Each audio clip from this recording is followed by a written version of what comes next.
जय माता दी दोस्तों, आप सभी को नवरात्रि के छठे दिन की ढेर सारी शुभकामनाएं।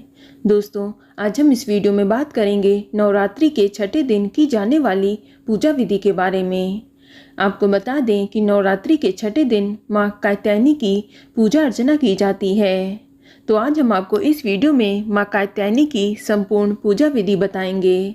साथ ही आपको माँ कात्यायनी की पूजा करते समय किस रंग के कपड़े पहनने हैं ये भी बताऊंगी, और माँ कात्यायनी का प्रिय फूल और प्रिय भोग भी बताऊंगी।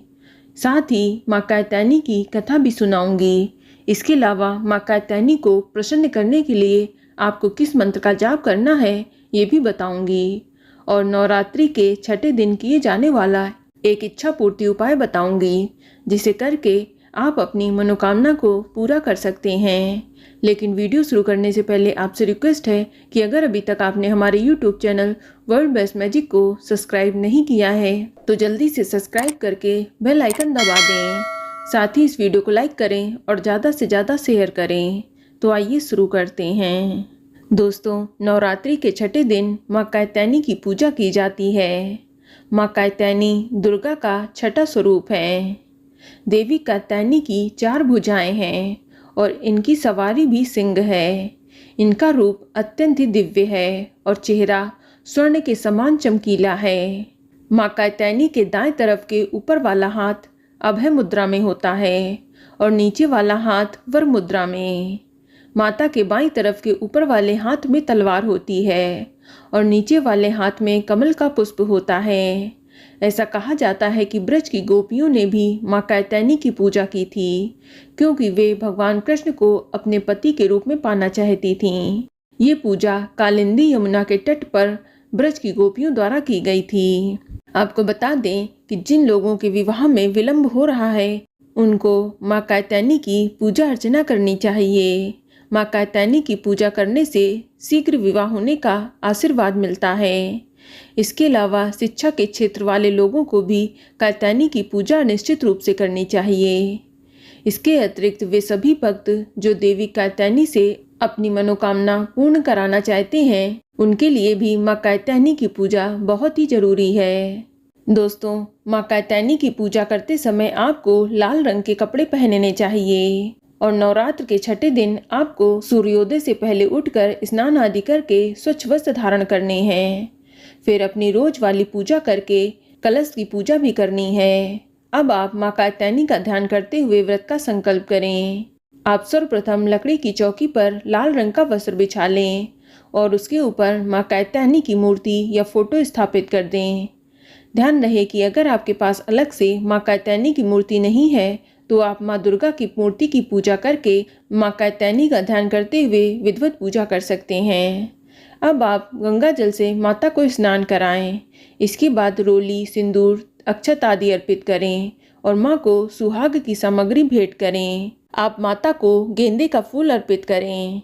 इसके बाद माता को शहद का भोग लगाना बेहद ही शुभ है और माँ को मीठा पान भी बेहद पसंद है। इसके बाद धूप दीप जलाकर आप माँ कात्यायनी के मंत्र ओम ऐं ह्रीं क्लीं कात्यायने नमः या इसके अलावा या देवी सर्वभूतेषु माँ कात्यायनी रूपेण संस्थिता नमस्तस्यै नमस्तस्यै नमस्तस्यै नमो नमः इस मंत्र का 108 बार जाप जरूर करें। दोस्तों, जितनी भक्ति और श्रद्धा के साथ आप माँ के मंत्रों का जाप करेंगे माँ कात्यायनी आपसे उतनी ही जल्दी प्रसन्न होंगी और आपकी कामना को पूरा करेंगी। दोस्तों, मंत्र उच्चारण करने के बाद आप अपनी मनोकामना को माँ कात्यायनी से जरूर बोलें। इसके बाद माँ कात्यायनी की आरती करके विधिवत पूजा को संपन्न करें और अंत में भूल की क्षमा याचना जरूर करें और सभी लोगों में प्रसाद का वितरण करें।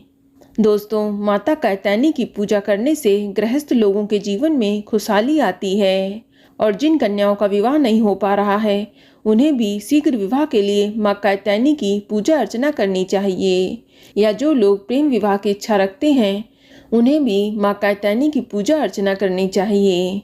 माता अपने भक्तों के जीवन के सारे कष्ट हर लेती हैं और घर में खुशहाली और समृद्धि का वास करती हैं। चलिए सुनते हैं माँ कात्यायनी की कथा, जो इस प्रकार है। दोस्तों, माँ दुर्गा के छठे स्वरूप माँ कात्यायनी का जन्म महर्षि कात्यायन के घर में हुआ था, इसीलिए इन्हें कात्यायनी नाम से जाना जाता है। कथा है कि कत नाम के एक प्रसिद्ध महर्षि के वंश में जन्मे कात्यायन ऋषि, जो कई सालों तक घोर तपस्या के बल पर माँ दुर्गा को प्रसन्न कर लिया था, उन्होंने भगवती से उनके घर पुत्री के रूप में जन्म लेने का वरदान मांगा, जिसे माँ दुर्गा ने स्वीकार कर लिया। इसके बाद माँ भगवती ने कात्यायन ऋषि के घर जन्म लिया। उन्होंने महिषासुर नाम के राक्षस का वध भी किया, इसीलिए उन्हें महिषासुरमर्दिनी के नाम से भी जाना जाता है। दोस्तों, देवी कात्यायनी की पूजा करने से व्यक्ति का मन आज्ञा चक्र में स्थिर हो जाता है। चलिए जानते हैं नवरात्रि के छठे दिन किए जाने वाला इच्छा पूर्ति उपाय, जो इस प्रकार है। दोस्तों, नवरात्रि के छठे दिन माँ कात्यायनी की विधिवत पूजा अर्चना करें। अब आप माता को पूजा में सिंदूर, हल्दी की एक छोटी सी गांठ, चावल और 7 कौड़ियाँ माँ को अर्पित करें। इसके बाद आप माँ कात्यायनी के मंत्र का कम से कम 108 बार जाप करें और माँ के समक्ष अपनी मनोकामना अवश्य बोलें। दोस्तों, इस उपाय को करने से माता आपकी जो भी मनोकामना है उसे शीघ्र पूरा करेंगी। इसके अलावा नवरात्रि के छठे दिन विवाह योग्य कन्याओं के लिए भी विशेष पूजन तथा मनोकामना पूर्ति का दिन होता है। मान्यता है कि जो कन्या इस दिन माँ कात्यायनी की पूरे विधि विधान से पूजा करे तो उसका विवाह 1 वर्ष के भीतर हो जाता है। इस दिन कुंवारी कन्याओं को माँ कात्यायनी के समक्ष एक शुद्ध घी का दीपक जलाना चाहिए और देवी की विधिवत पूजा अर्चना करनी चाहिए। इसके बाद आप माँ कात्यायनी को पीली चुनरी और एक साबुत हल्दी की गांठ अर्पित करें और इसके बाद उनसे शीघ्र विवाह होने के लिए प्रार्थना करें। पूजा करने के बाद आप हल्दी की गांठ को पीली चुनरी में बांधकर अपने पास रख लें जब तक कि आपका विवाह नहीं हो जाता। आप देखिएगा, इस उपाय को करने के बाद आपका विवाह शीघ्र होगा और माँ कात्यायनी सुखमय वैवाहिक जीवन का आशीर्वाद भी देंगी। तो बोलो माँ कात्यायनी की जय। तो दोस्तों, ये जानकारी आपको अच्छी लगी तो कमेंट में जय माता दी जरूर लिखें और अगर आपका कोई सवाल है तो उसे कमेंट बॉक्स में अवश्य पूछ लें और इस वीडियो को लाइक करें, शेयर करें और साथ ही साथ चैनल को सब्सक्राइब करें। धन्यवाद।